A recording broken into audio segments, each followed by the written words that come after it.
I lean on you like another line. I walk your side eyes on me, and I'ma send it up the. Hey. What's up? I'm Alicia. I'm Jamie. And we are the Shootas. Call him Jimmy John's because them shooters gon' deliver. Okay, so the Shooters are excited today because we have new literature surrounding one of our series, which is Lawbrey Graham. We all know Aubrey Drake Graham, also known as Lawbrey, also known as The Boy, filed a lawsuit against UMG, Universal Music Group, his label, and we were waiting on them to respond. Well, they have, and y'all knew the Shooters was going to talk about it. So, let's get into it, shall we? So, let's just get into the timeline just a little bit. Y'all know the Shooters be having to make sure y'all up to speed. The beef happens. The pop-out happens. Kendrick drops an album called GNX. Drake files a petition. He wanted information from different people like Spotify, iHeartRadio, UMG. He was under the impression that UMG engaged in payola, meaning pay for play, on the radio. He was under the impression that bots were being purchased so that, not like us, the streaming numbers would skyrocket. So he had a petition where he just wanted the info, right? That went on for a while. Drake withdrew the petition and actually put out a lawsuit. Now, his petition was in 2 different states. He ended up coming to a settlement with iHeartRadio. That had the internet saying, see, Drake was right? But then our good sis, Lauren LaRosa, let us know, that's not what happened. They and Drake sat down, talked. They gave Drake the information he needed. From there, he dropped it because there was nothing to find. They did not engage in any pay for playing, anything like that. They were in the clear, and so that was dropped, but the lawsuit still stands. So from there, the LA fires got crazy. Super Bowl happened, and then on March 17th, UMG finally gave us literature. When I realized that we got more literature, I was in the bed on the way to sleep. I seen it. It was like 31 pages.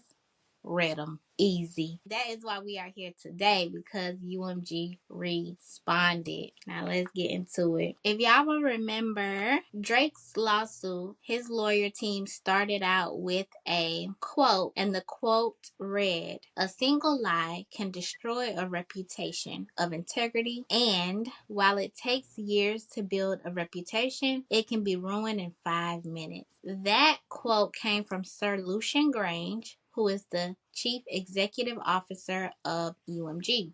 Well, what UMG decided to do on their motion to dismiss, because this is a motion to dismiss this lawsuit. So what they decided to do was hit them with another quote, a quote that inspired them, a quote that would give the judge, give the readers a glimpse into what was to come.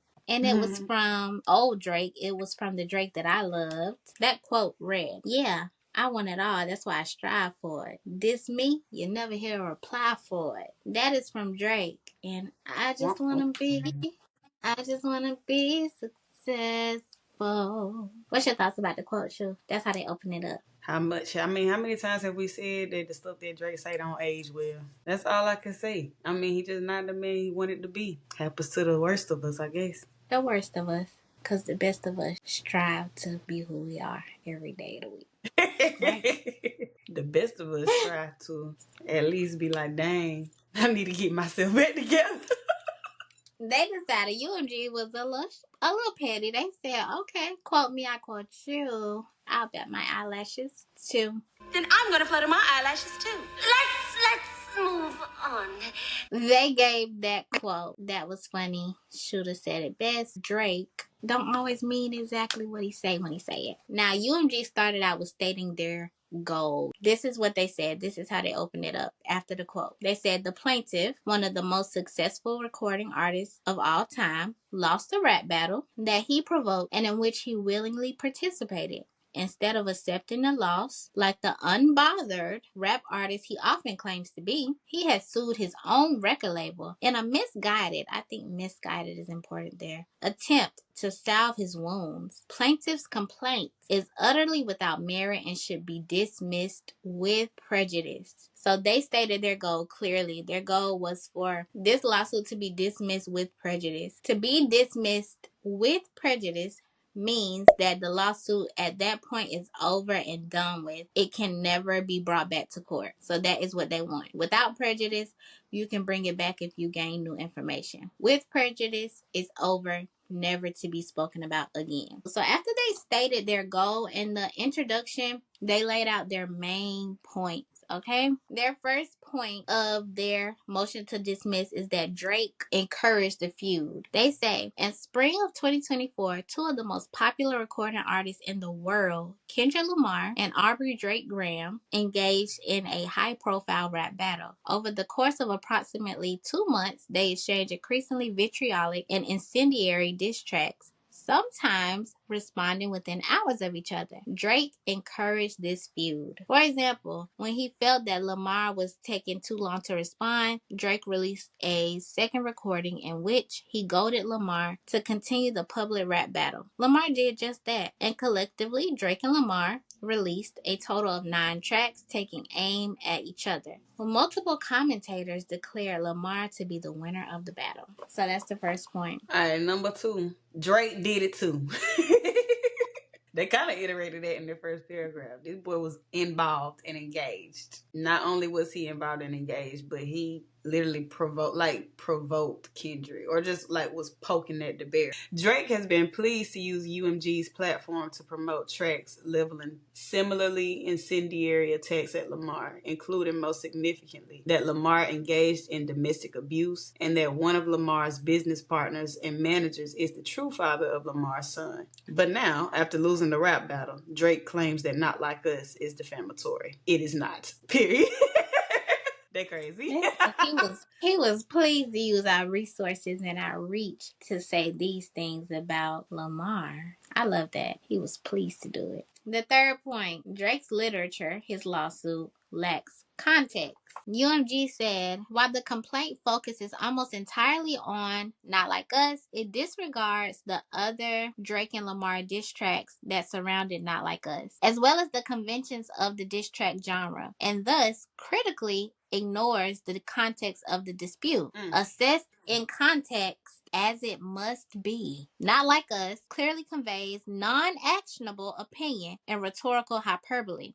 Diss tracks are a popular and celebrated art form centered around, and this part is funny to me because it's so uncultured, centered around outrageous insults, and they would be severely chilled if Drake's suit were permitted to proceed. So UMG does say several times in this lawsuit, they use the word chilled. They say the insults, the art form would be chilled if this lawsuit were to win. They say that the freedom of artistic expression, the freedoms granted in the First Amendment would be chilled. So all they're saying there is that if this lawsuit were to win, if it was to survive this motion to dismiss, the courts are making a statement that the First Amendment is not as freeing as it claims to be. All right, number 4. Drake's literature is fantastical and contradictory. Drake also alleges that Not Like Us constitutes second-degree harassment, but sues under a criminal statute that does not prescribe speech and has no private right of action. Finally, Drake claims that UMG's promotion of Not Like Us violates New York General Business Law number 349, but fails to allege any of the elements for that claim on information and belief. When I tell you, UMG ate that one little thing. The first thing I did when I started reading this was a control F, control find. I typed in on information and belief. Drake's team is saying that because his contract was nearing fulfillment, and this is, I think, maybe the first time we see it in this lawsuit, but it comes up a lot. On information and belief. On information and belief is a legal phrase that means a statement is based on secondhand information and belief rather than first-hand knowledge. It is used to protect the speaker from being accused of perjury. So, in other words, in James terms, on information and belief means I had heard this, and I can put it in my lawsuit because I'm saying on information and belief. I didn't say it was true, but on the information that I got and on what I believe, this is what it is. So every time you hear on information and belief in this lawsuit, I just want you to think It's of hearsay. what I heard was rumor on the street is a lot of the things in the lawsuit are on information and belief. Because I would just wanted to know how many times UMG stated something on information and belief. The one time that it is in this lawsuit is when they are stating something that Drake's lawyer team said. They ate so that it one ain't up. none of no, right. It ain't none of that. What I had heard was in this one. We're talking about No, facts. Hard it's facts. not. They even, and we're gonna get to it. They taught me something about information and belief, but we're gonna get to it. It's okay. It's okay. Notably, less than 3 years ago, Drake himself signed a public petition criticizing the trend of prosecutors using artists' creative expression against them by treating rap lyrics as literal facts. Lord have mercy. As Drake recognized, when it comes to rap, the final work is a product of the artist's vision and imagination. Drake was right then and is wrong now. They going ham. They going ham. They ate them two little things. So, ladies and They gentlemen, going ham. here is Exhibit A. So, I don't know if y'all were into the whole top 5 situation. He is one of Drake's, I guess, goons. That's what several people on the internet has dubbed him, top 5, when he was going through his trial, his murder trial. I think that one of the key pieces of evidence the prosecutors had on him was some rap lyrics, and his lawyer ended up getting, and I watched an interview from the man who testified. He's a college professor, an American college professor, but they got him to come and testify about how lyrics are lyrics. The truth is the truth, basically, and you cannot put someone in jail for the rest of their lives based on hyperbole, based on lyrics, based on bars. And if you don't know, Drake paid for Top 5's lawyer team. Drake was in full support of that whole situation. And Exhibit A is just showing how he signed that petition that criticized that trend of lawyers using rap lyrics to try to lock people up. Another person Drake is close to, Young Thug, same thing with his court case, and personally I was wholeheartedly in agreement. Stop playing that man's lyrics in court to try to pin him to certain things. I really don't like that. So me and Drake are in agreement on that. But he was right then, and he's wrong now. So after we got into, so those are the main points, and they were all pretty much clearly stated in the introduction of the lawsuit. Then we get into the body of the lawsuit, and first they stated facts. In the first section, UMG was basically saying Drake is not like us. Drake is Drake, and we are freaking UMG. They said UMG represents more than 220 artists and brands worldwide and hold a catalog of more than 3.2 million recordings. Drake is just one of those artists. Drake is just one. He has benefited greatly from our help. Drake ain't like us. We're UMG. Drake is Drake. And Drake needed UMG to become Drake. Respectfully.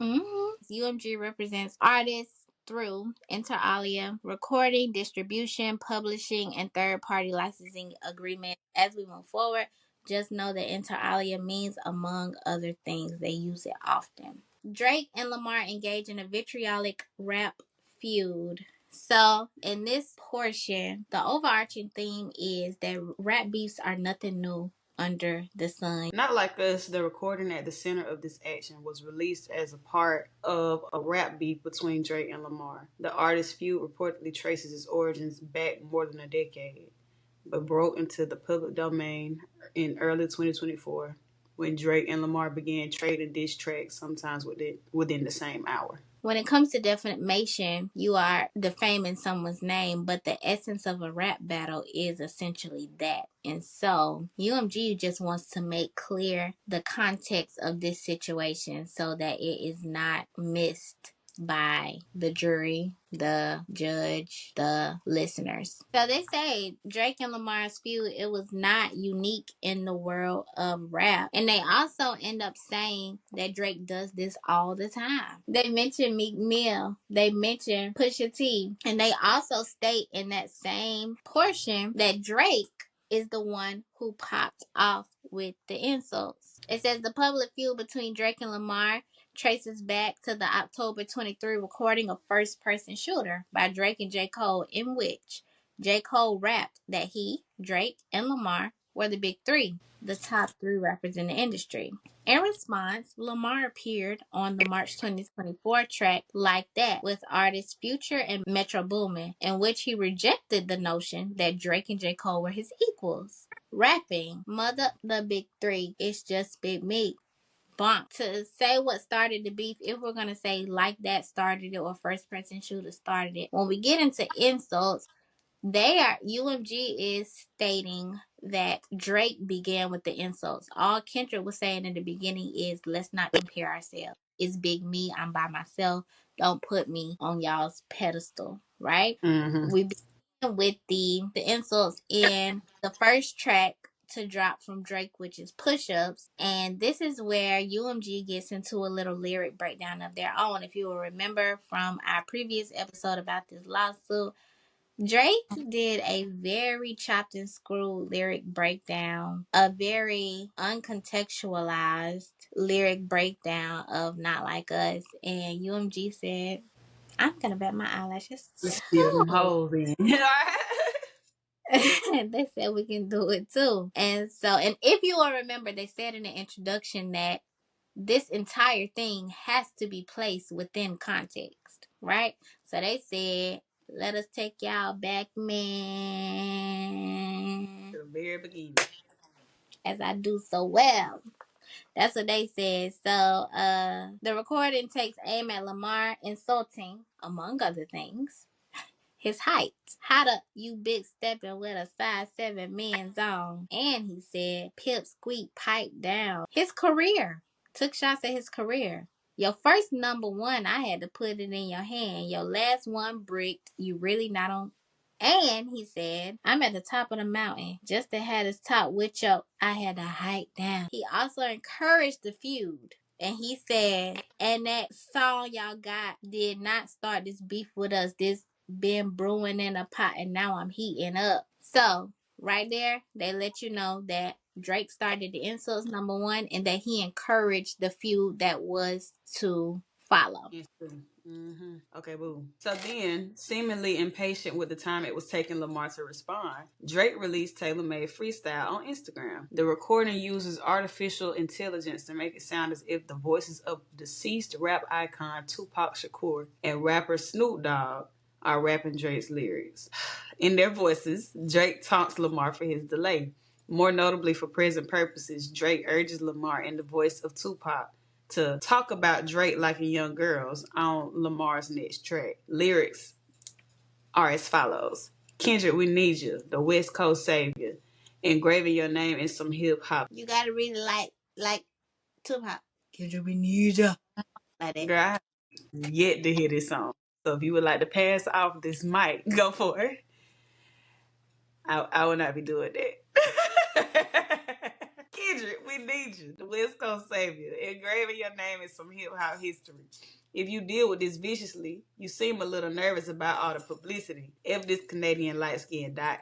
We need a no debated West Coast victory man. Call him a beef for me. Talk about him liking young girls. That's a gift from me. Heard it on the Buddin podcast. It's gotta be true. In the voice of Snoop Dogg, Drake then calls on Lamar to release a new diss track. But still, you gotta show this effing owl who's boss on the West. Now's the time to really make a power move, because right now it's looking like you writing out the game plan on how to lose, how to bark up the wrong tree, and then get your head popped in a crowded room. World is watching this chess game, but are you out of moves? And in his own voice, Drake raps, since like that, your tone changed a little. You're not as enthused. How are you not in the booth? It feel like you kind of removed. You trying to let this die down, but nah, not this time. You following through. I guess you need another week to figure out how to improve. What is taking so long? We waiting on you. Look. I remember this. Y'all see how UMG ate? UMG said this boy is suing us for a He battle asked that for he this. insisted on. He Like, wanted it bad. they also identified parallels in Drake's lawsuit in their own motion to dismiss. So then they give, and I'll post them on the screen. They give a breakdown of Kendrick's responses to those songs, and they do not try to act like Kendrick was not insulting Drake. They're very clear about all of that. And so they give us what the most insulting parts about Kendrick's Euphoria and 616 in LA were. And then we get into Family Matters. So after 616 in LA, they say Drake responded approximately 14 hours later on the evening of May 3rd with the track Family Matters, distributed by UMG. The track is, and yes, that part, distributed by UMG. Because it's like, boy, you give us They the dished it song, we out. distribute it. They dished it out. Like, this what they do as a label. Go ahead, though. Exactly. The track is a scathing attack on Lamar, laden with hyperbolic slurs. Drake attacks, among other things, Lamar's authenticity. You just acting like an activist is make believe. He mocks his height. He always said I overlooked them. I was staring straight. These bars go over Kenny head no matter what I say.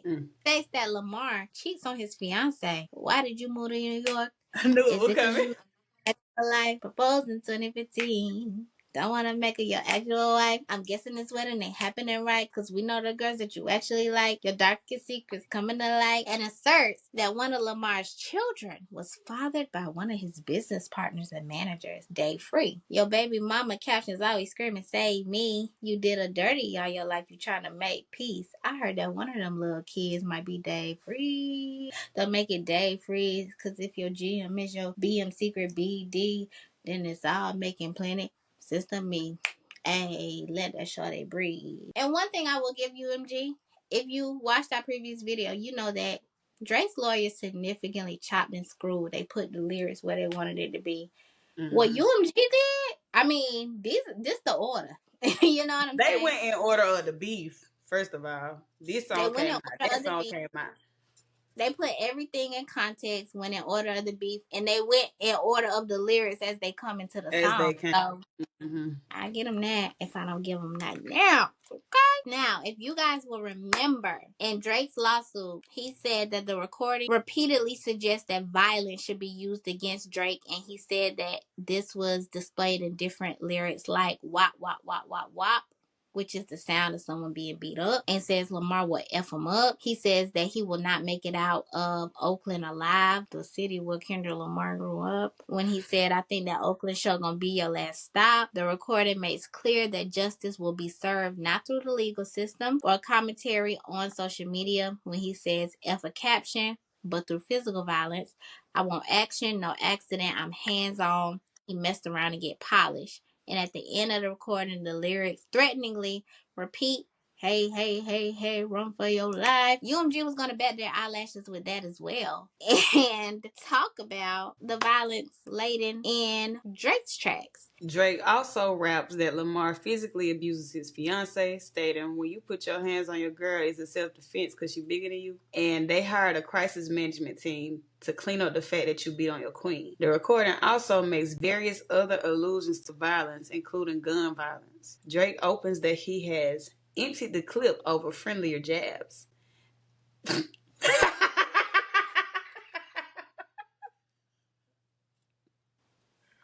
Okay.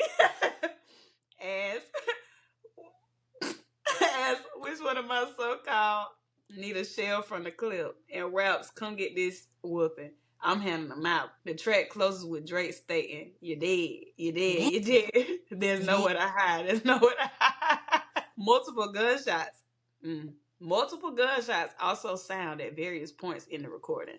It is very funny to me that this man done talk about he done emptied the clip over friendlier jabs. UMG said, if you are literally going to sit here, Drake, and say that wop, wop, wop, wop, and run for your life was violent, then my guy, look at what you said. You talking about Indian clips, handing out butt whoopings, all kind of stuff. It's like, The I gunshots agree. and the gunshots for ad libs.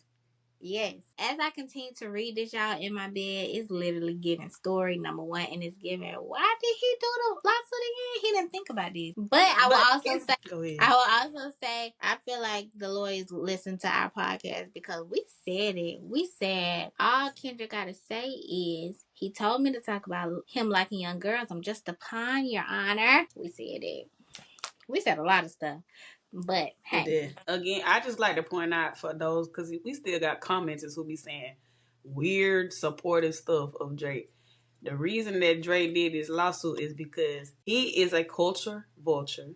He is an entitled individual with zero accountability. It gives very much narcissistic. It gives very much he not like us. Period. Because he could do it, but Kendrick can't. That's all it is. I could do it, and I'm going to get mad about it, and I'm going to file a lawsuit because there's no way people can hold me accountable for the things that I say. I get to do whatever I want to do. I'm Drake. there's no one to hide. There's no one to hide. You know what I mean? Again, from what we said in the last video we dropped, we hold everybody accountable. Except the white man. And in this industry, y'all don't want to hold this boy accountable. This Canadian man accountable. Y'all are literally committed to not holding him accountable, and it's so cringy. It's cringy. From there, Lamar responded with 2 more back-to-back tracks. Meet the Grams, followed by Not Like Us, and Meet the Grams. Meet the Grams released approximately 30 minutes after Family Matters. Lamar directs his insults to various members of Drake's immediate family and to Drake himself. And we all know he absolutely did that. Not Like Us was released on May 4th, like the diss tracks before it. Not Like Us consists of hyperbolic insults. Lamar calls Drake names. Why you trolling like a Ain't You Tired? And it was God's plan to show y'all the liar. He mocks Drake's OVO brand and image. What is I the know how owl these verse? sound. This the one I should have had you read, huh? Go ahead and read it. Go. Oh no, don't do that. Okay. Mocks Drake's OVO brand and image. What OVO for? The other vaginal option? And makes hyperbolic threats of violence. You think the bank gonna let you disrespect Pop? I think that Oakland show gonna be your let's stop. Attacks Drake's personal relationships, including alleging that Drake had relations with rapper Lil Wayne's girlfriend.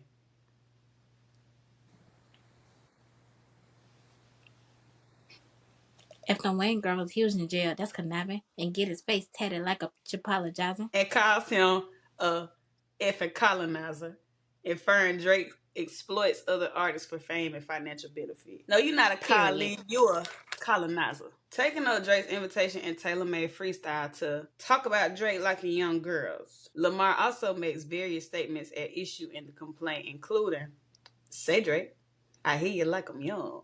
You better not ever go to cell block 1. To talk to him and they in love, just make sure you hide your little sister from him. And why you trolling like a Ain't You Tired? Trying to start the chord, and it's probably A minor. We know that. He also raps, and Baca got a weird case. Why is he around? Certified lover boy, certified pedophile. What? And states, as your homeboy needs subpoena, that predator moving flocks. That name got to be registered and placed on neighborhood watch. I lean on you like another line of walk. Yes, all eyes on me, and I'm going to send it up the. Hey. And then from there, what happened? Did Drake file a lawsuit there because he absolutely felt defamed? No, that's He not did what not. happened. He did That's not what happened. That fool came out with another track. What happened was Drake responded the following day with the Heart Part 6. There, Drake doubles down on his statement that one of Lamar's children was fathered by Dave Free. And why isn't Whitney denying all of the allegations? Why is she following Dave Free and not Mr. Morale? Dave leaving heart emojis underneath the pics of the child. And like if Dave Free really effed your girl and got her pregnant, talk about breeding resentment, and reiterates his claim of domestic abuse. I don't want to fight with a woman beater. It feeds your nature. Drake states that he expected the alleged defamatory statements and Not Like Us. This Epstein angle was the stuff I expected. TikTok videos you collected and dissected and denies them. Only effing with Whitney's, not Millie Bobby Brown's. I never looked twice at no teenager. The track also contains further references to violence, including I slit your throat with the razor, and yeah, bullets that I'm stuffing in each chamber, yo, in extreme danger. Wow. And Whitney, and hit me if you need a favor. And when I say I hit you back, it's a lot safer. Okay, all UMG was trying to tell everybody there was that number one, Drake started with the insults. Number two, if Kendrick said violent things, then so did Drake. And number three, at the time that the record in question, the record that is the focal point of the complaint, was released, Drake He did said that he not. expected him to do. Mm-hmm. He did not take offense. He even said, and they could have went further. We're going to get into what they missed, but they could have went further and said that he planted the information because he said Mm-hmm. that in the Heart Part 6. So basically, they are just laying the groundwork for the What judge we to doing here? ask himself, why are we doing this again? And then we get into their next point, which is that Not Like Us is a massive commercial and artistic success. So what UMG was saying in this section is, it's just that good. Not Like Us is what Kendrick thought it was. It's just that good. They said that Lamar is widely perceived to have won the rap feud. They By proceeded Drake to too. name by Drake too. We wouldn't be here if They Drake what didn't they think Kendrick won. what they could have included was that line from the Heart Part 6. In this part where they say that he was widely perceived to have won, the line where Drake said that he enjoyed Not Like Us and that it would have been a song that he could dance to if Kendrick wasn't tripling down on some whole other bull stuff. He said it. So we have addressed the defamatory part. Now we are moving into the other claims that the song was not as big of a success as it was perceived to be. It would not have been that big had UMG not purchased plays on the radio and had not purchased streams. So now we're getting into that part. We're moving a little out of the defamatory claims and into the bot claims, right? The manufactured streams. So they say that he was widely perceived to be the winner. They proceeded to name esteemed publications that dubbed him the winner, like the New Yorker, the New York Times, and Rolling Stone. They also stated that the song has had massive commercial success as it has been played almost 6 billion times and has been acknowledged as great on platforms outside of the ones that Drake engaged in legal confrontation with, like the Grammys, where it won 5 awards. It was also acknowledged on YouTube, where it ranked the first on their weekly top music videos chart, on TikTok, where it had been used over 1,300,000 times in videos. Those are people using the sound. So you know what I'm saying? Like, Mm-hmm. They ain't got nothing to do with this. so after they get into that, then they get into their argument. Okay, so this first section is called under argument is called legal standard, and it says to survive a motion to dismiss under Rule 12b-6, a complaint must plead enough facts to state a claim to relief that is plausible on its face.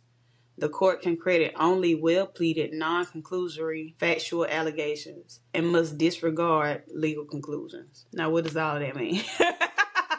What UMG is saying right here is, now that we have laid out the delusional hypocrisy, let's get to the legality of the thing. After they have laid out all their facts for the motion to dismiss, what Drake has to be able to do is provide facts. Not things on information and belief, but facts that allow the court to reasonably infer that this is a case that the defendant would likely be found guilty for. They say it like plausible on its face. On its face, meaning just at face value. We don't have to keep guessing and keep jumping through hoops to get to the truth. They also stated that they can provide information outside of the original complaint, and that information can include things that may take judicial notice, like press coverage and things like that.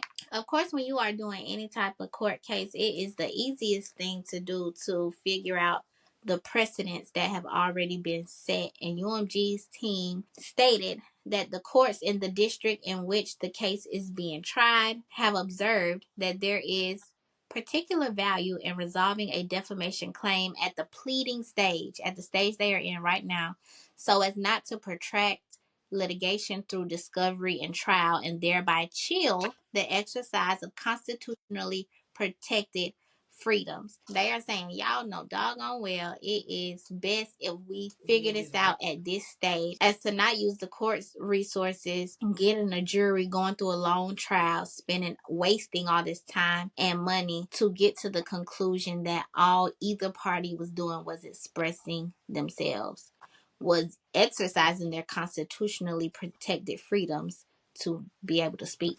That is, in defamation cases, Rule 12b-6 not only protects against the cost of meritless litigation, but provides assurance to those exercising the First Amendment rights that doing so will not needlessly become prohibitively expensive. So they are just reminding the courts of the laws put in place already that kind of protects people being sued for defamation of their rights. And so it's usually best to resolve it before it goes to trial so that people are not spending unnecessary money on lawyers and all these other things when defamation is, number one, so hard to prove, number two, even harder to prove when it comes to literature, when it comes to art. So Drake fails to state a claim for defamation. They restated that Drake, who had no concerns for using UMG's platform to publish slurs about Lamar during their rap feud, now claims that Not Like Us is defamatory. And from there, after they have stated all the legal basis for everything, they are saying that Drake fails to state a claim for defamation because Not Like Us conveys non-actionable opinion and rhetorical hyperbole, not fact. And because Drake cannot adequately allege that UMG acted with actual malice. If you go back to our previous video, we talked about the things that are necessary for trying to win a defamation case. And so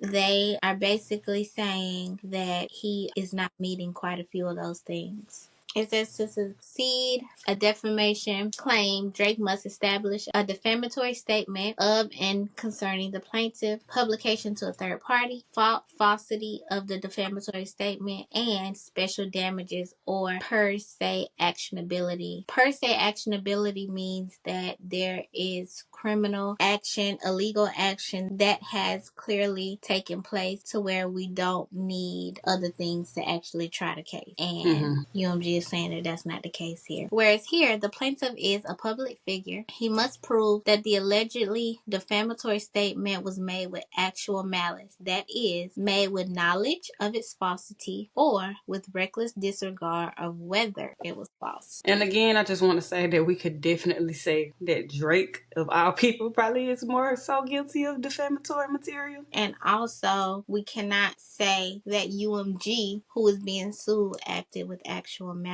UMG did not write any of the songs. So, yes, UMG says to be defamatory, a publication must convey fact, not opinion or rhetorical hyperbole. UMG is saying that anything that Drake or Kendrick Lamar said in this battle, it was all non-actionable opinion, meaning in this battle, both Drake and Kendrick gave their opinions about each other, they insulted each other, but these things, these slurs, these insults, they were not intended to have anything violent or illegal or immoral happen behind them. They were non-actionable opinions. In order to be defamatory, the publication must convey a fact, and in order to distinguish facts from non-actionable opinion, New York courts analyze whether the specific language in issue has a precise meaning, which is readily understood, whether the statements are capable of being proven true or false, and whether either the full context of the communication in which the statement appears or the broader social context and surrounding circumstances are such as to signal readers or listeners that what is being read or heard is likely to be opinion, not fact. So what UMG did in this lawsuit was, and we're not going to get too much into other cases, but they cited a few cases where the things that they are stating was precedented. So they stated different defamation cases where either the plaintiff argued something, but it was ruled that the defendant was not guilty or not liable because of artistic expression or whatever it was. And so They say that the Court of Appeals of New York has consistently focused its analysis on the overall context in which the complaint of assertions were made. Context is key, and they have worked really hard in this lawsuit to put the diss tracks in context. When you put them in context, Drake was goading Kendrick Lamar to respond to him. Drake insulted first. Kendrick responded. Drake gave him ideas on what to say in his diss track. Kendrick took him up on those things. So when you put it in context, it's not giving defamatory, it's giving artistic rap battle. And that is essentially what UMG is claiming here. UMG says that Kendrick Lamar engaged in exaggerated imagery in the music video Not Like Us. For example, the video opens with Lamar whispering to a clown that he sees dead people, which is a nod to the film The Sixth Sense, implying hyperbolically that Drake has been defeated in the rap battle. The video also shows Lamar beating an owl pinata with the disclaimer, no OV hoes were harmed during the making of this video, and staring down an owl in a cage. They go on to say this imagery reinforces the non-factual nature of Not Like Us. Indeed, no reasonable listener will require a disclaimer that the pinata is not literally Drake and his crew. The imagery is satirical and vitriolic. Now, the one point that I did agree with some other commentators in that UMG's lawyers are kind of sort of trying it. They said the album image of Drake's Toronto house is obviously doctored. I mean, they did add the offender tags on his home, so the image is doctored, but that is indeed an aerial view of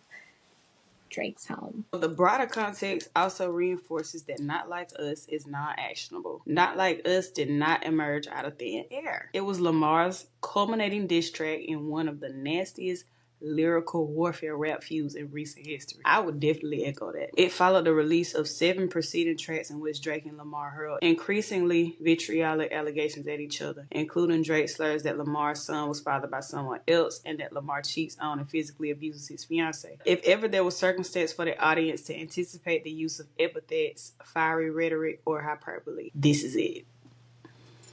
This is the gag, y'all. This is the part where I said UMG really ate that. They said Drake ain't crazy. And let me tell you why. If he really want to go there, we can go there. They said, moreover, assessment of the broader context makes clear that Not Like Us relates to well-known controversies that Drake himself acknowledged and perpetuated. Considering the overall context in which the statements were made, a reasonable listener would not have believed that the challenged statements were conveying facts about the plaintiff rather than opinion, because the statements were based on facts that were widely reported by Western New York media outlets and were known to the listeners. They also say facts and criticism concerning Drake's relationship with minors predate Not Like Us and have been widely reported. They note that Lamar is indicting Drake for years of rumors and speculation around his misbehavior around minors, and that Millie Bobby Brown is one of the things that most people are aware of when it comes to Drake and rumors around him. She talked about texting with Drake when she was, a minor. What they're saying there is that Drake, you know exactly where the accusations came from. Yeah, number one, before Millie Bobby Brown, we had the stage situation that we covered in a previous video. We have had several things happen. We have had lyrics from your own songs about high school pics. So basically, UMG is saying at the very end of the day, it was all hyperbolic. But if we really want to get into what had no basis in fact, it wasn't Kendrick Lamar's lyrics. So you know where the stuff came from. It's all out there for anybody to see. But they also restate that Drake himself called on Lamar to invoke these allegations in tailor-made freestyle. In the Heart Part 6, Drake affirmed that he understood Lamar's statements and Not Like Us to refer to Millie Bobby Brown. We know that Kendrick never mentioned Millie Bobby Brown in his song. In his diss track, the lawsuit says clearly Drake himself understands that Lamar's lyrics refer solely to well-known issues. Taken together with the fact that Not Like Us was released in the context of a combative and vitriolic rap diss battle, it will be obvious to even the most casual observer that Not Like Us is not an actual factual assessment offered by a disinterested observer. They have single-handedly shut down the rumors about the bots the fabricated streams, the rumors about Kendrick making up stuff out of thin air, number one, engaging in the battle by himself, number two. Kendrick didn't do this on his own. Kendrick didn't even start it. It's all hyperbole. But if Drake wants to say that anything is fact, then let's talk about what's actually based in fact. The public known information about him and minors. That's what they said. And now we have to talk about whether UMG acted with actual malice, meaning bad intent, because we know that Drake said that because they did not want to sign a deal for him that was more than the one that he signed in 2022 for $400 million, they went on this campaign to devalue his name by making sure he lost the battle. Drake cannot allege that UMG acted with actual malice. Drake's defamation claim fails for the independent reason that, as a matter of law, he cannot allege that UMG acted with actual malice. A public figure can only prevail on a defamation claim where clear and convincing evidence proves that a false and defamatory statement was published with actual malice. That is, with deliberate or reckless falsification. The element of actual malice in a defamation claim focuses primarily on what a defendant knew or believed at the time a purportedly false statement was made. To survive a motion to dismiss, a defamation plaintiff must allege specific facts that plausibly evidence actual malice in a clear and convincing manner. Courts recognize that in certain circumstances, such as works of fiction, parody, and satire, the actual malice inquiry must focus on what the publisher subjectively intended to convey. For example, where the speaker intends his statements as outrageous parodies or caricatures, there may be no consciousness that the speaker is publishing something false. You are suing the publisher, not the writer. You cannot say that the publisher acted with actual malice when they published a song for the same person they're publishing for now, and not like us. They published a song from their adversary that said that they are a domestic abuser. They published a song that said that his best friend fathered his child. You can't say that UMG acted with actual malice. Now, you can say they cutthroat. You can say they not right. You can say all of that. But what they did do was business. What they did do is what they said they would do for both parties involved, and that is get their music out there for the masses to hear. And the masses heard both. The masses chose a winner. There is no basis for a claim that any person at UMG had the subjective intent to publish false factual statements about Drake. UMG released a rap diss track conveying fiery rhetoric and insults, not factual assessments, much less false ones. UMG engaged in the same conduct when it distributed Drake's Family Matters, in which Drake rapped that Lamar engages in domestic abuse and is not the father of his son. Rappers know that their lyrics are exaggerated and non-factual. That is a part of the craft.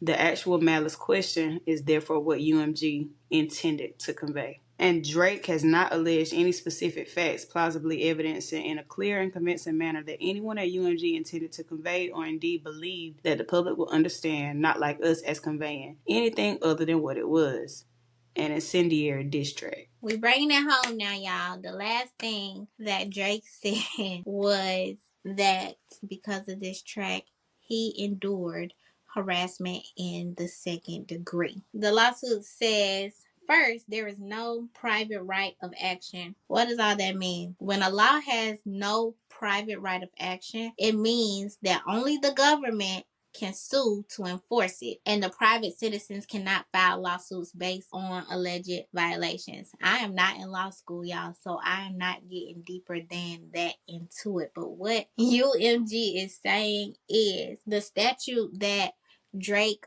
filed his lawsuit under has to be pursued by the government. It can't be pursued by a private citizen. His lawsuit has no private right of action. Yeah. That wasn't his place. That wasn't his business. That what I said now. He carried. If y'all want to get in the comments and tell us about private right of action, go ahead. We appreciate it. Even if this statute did have a private right of action, the harassment claim would fail. The statute requires that UMG acted with intent to harass, annoy, or alarm Drake. But at most, Drake merely asserts an intent to devalue his music and brand in order to gain leverage in negotiations. If you remember in Drake's lawsuit, clause 234, They said that the plaintiff was separately injured as a direct and proximate result of the defendant's deceptive acts and practices in the radio industry, because every time the recording, not like us, was played, Drake lost the opportunity for one of his songs to be played. Regardless, this allegation is speculative, conclusory, and illogical.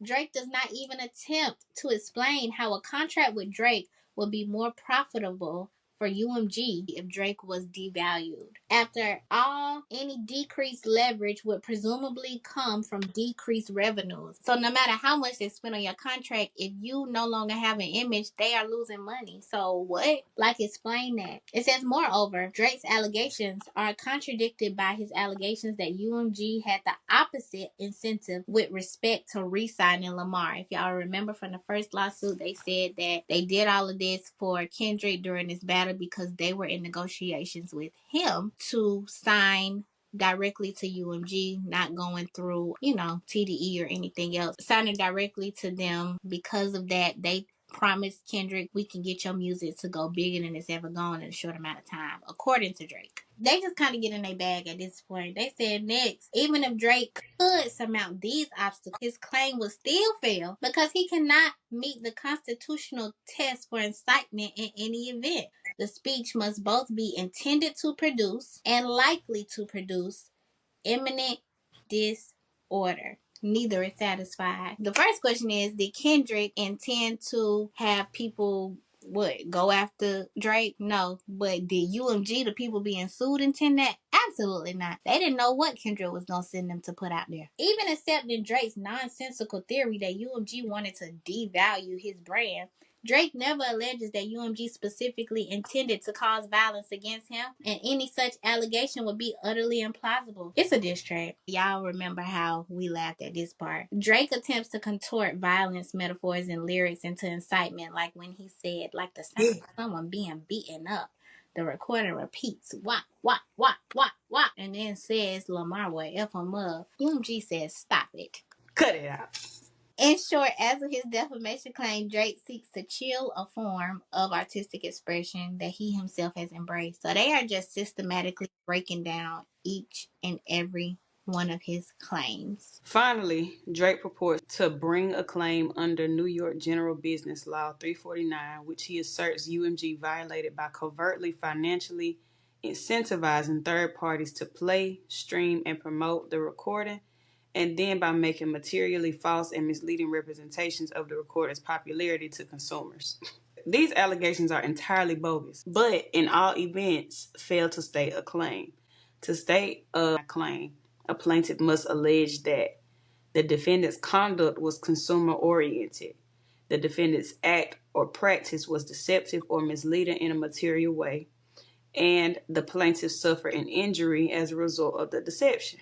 The centerpiece of this claim was the utterly false assertion that UMG used bots to stream Not Like Us. Drake based this theory on the claim that an anonymous individual alleged on a Twitch stream that Kendrick Lamar's label, i.e. Interscope, paid him via third parties to use bots to achieve 30 million streams on Spotify in the initial days following the Not Like Us release. But this claim is then directly refuted by the very source that Drake cites.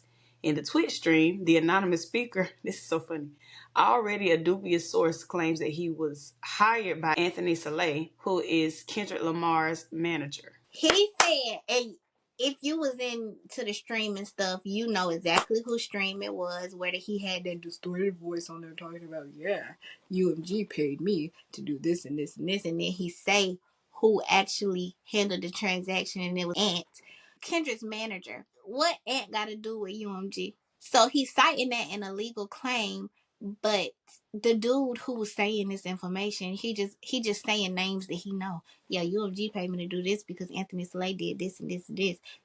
Anthony Slay don't work for UMG. He works directly for Kendrick. He's his manager. And what does this have to do with UMG? Or are you just lying? Because why would UMG, with all the however many workers they have, ask Anthony to take care of their business if they was finna buy some streams? And Kendrick is not being sued. Y'all remember Drake said Kendrick ain't the one who did all this. UMG is. UMG done dropped they draws, baby. They showing out. Okay, so boom. UMG and Interscope are never accused. Critically, after UMG notified Drake's counsel of the falsity of Drake's allegation via a Rule 11 letter, Drake conceded the falsity and agreed to withdraw and correct the meritless allegation. Despite this concession, Drake has refused to actually amend the complaint to withdraw the admittedly false allegation until after UMG files this motion to dismiss. What is left of the 349 claim after subtracting the bogus stream manipulation theory is equally spurious. Love the language. As an initial matter, all of the remaining allegations are made on information and belief without stating the basis thereof. Drake has also received information that UMG engaged in a classic pay-for-play scheme by paying to increase the airplay of the recording on the radio. On information and belief, this is a quote now.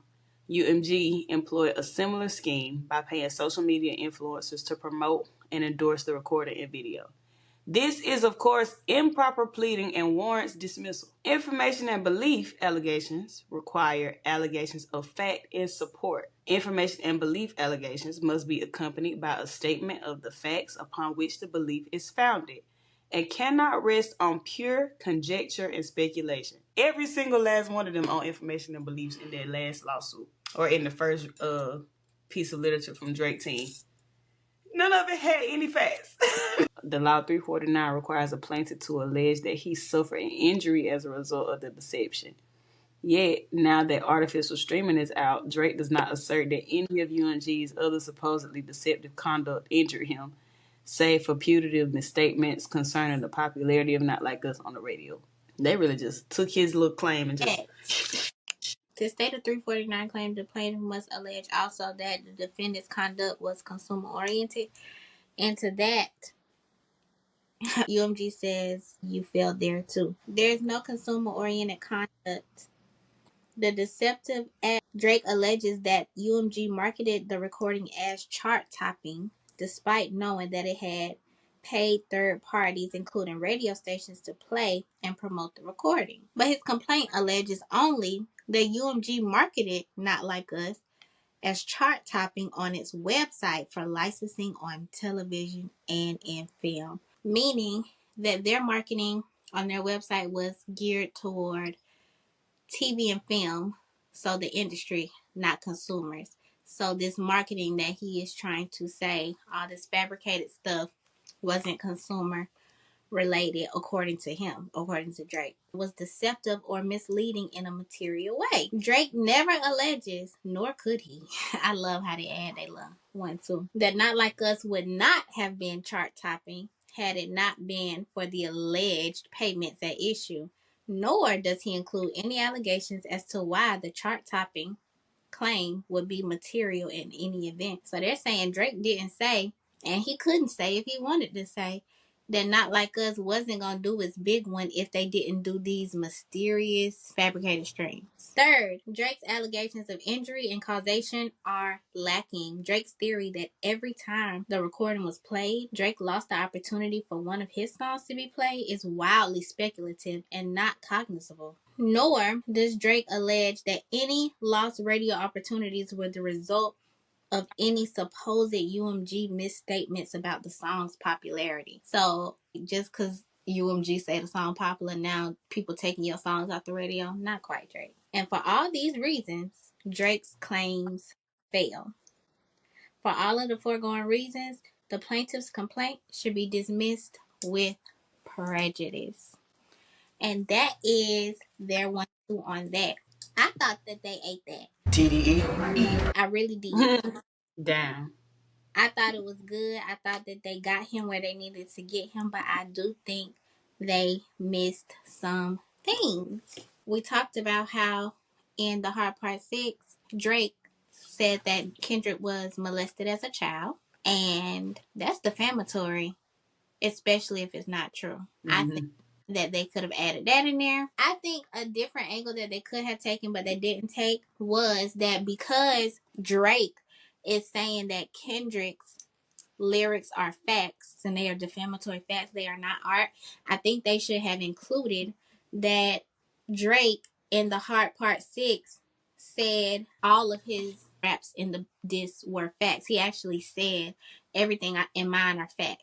Everything is facts. So I think they could have flipped that to say that while Kenny was being artistic, Drake claimed that his stuff was factual. All he really had to say that Kendrick was pushing that his stuff was facts is don't tell a lie about me and I won't tell the truth about you. That is not Kendrick saying everything in my raps are facts. And they also did not mention how, if y'all remember the introduction to Drake's lawsuit, he did the on May whatever, this happened, and he talked about how people got into his home. They did not mention how Drake's address was all over the internet, number one, and number two, somebody has broken into the embassy before. And I think they definitely should have done that because that's just a whole part that I feel like they didn't, at least, unless I missed it, I didn't read where they really addressed that part because he was saying that the break-in was in direct relation to Not Like Us being dropped. Oh yeah, they took his claims and just tore his little paper up. that's how I feel. Like, why are we here again? Matter of fact, somebody on Thread said it best. They had put the clip in from Snowfire. Insert clip. I built this shit, me, brick by brick. And I'll be damned if I let you tear it down just because you don't like the way another nigga talk. Yeah. That's it. I mean, we here for no reason, if you ask me. But I've been saying that, so. Yeah. From there, the judge made a statement basically saying on March 17th, the defendant filed a motion to dismiss. And basically now, Drake's team has to figure out if they want to amend their stuff or if they want to go with it as is. If they do want to amend something, by March 27th, they have to notify the court whether or not they want to amend some things. If they do, they have until April 16th to do so. And from there, the case moves forward. UMG will either have to file another motion to dismiss, they just go to trial, or the judge actually dismisses the case. So we'll see what happens. That Drake's attorney, Michael J, not going to try to say his last name, said that the label wants to pretend that this is about a rap battle in order to distract its shareholders, artists, and the public from a simple truth. A greedy company is finally being held responsible for profiting from dangerous misinformation that has already resulted in multiple acts of violence. He went on to say that this motion is a desperate ploy by UMG to avoid accountability, but we have every confidence that this case will proceed and continue to uncover UMG's long history of endangering, abusing, and taking advantage of artists. So they seem confident that whatever their rebuttal will be will ensure that the case moves forward. We will keep y'all updated. Those are the facts. Those are our thoughts. Shooter, anything else? I'm just looking forward to seeing how Drake's team responds to all of the ways that UMG did assert that Drake has benefit from them being his label just as well as any other artist. I'm really trying to see how we gonna like take it away from the rap battle. Whenever Drake literally is making it hard, I feel like he would make it hard for his team because of the kind of artist that he's been, stuff that he say, things that he do. So I agree. A judge who just has nothing to do with hip hop and is like, why y'all up in my courtroom with this foolishness? I think he's gonna look at the fact that Drake, you said mean stuff first, and you continue to say mean stuff. You didn't file a lawsuit as a result of Not Like Us. You produced the track continuing to insult the other party. So I do think it's gonna be interesting. But in the meantime, like, comment, subscribe. Shoot us out. Shooters out. Calling Jimmy John's got them shooters on deliver.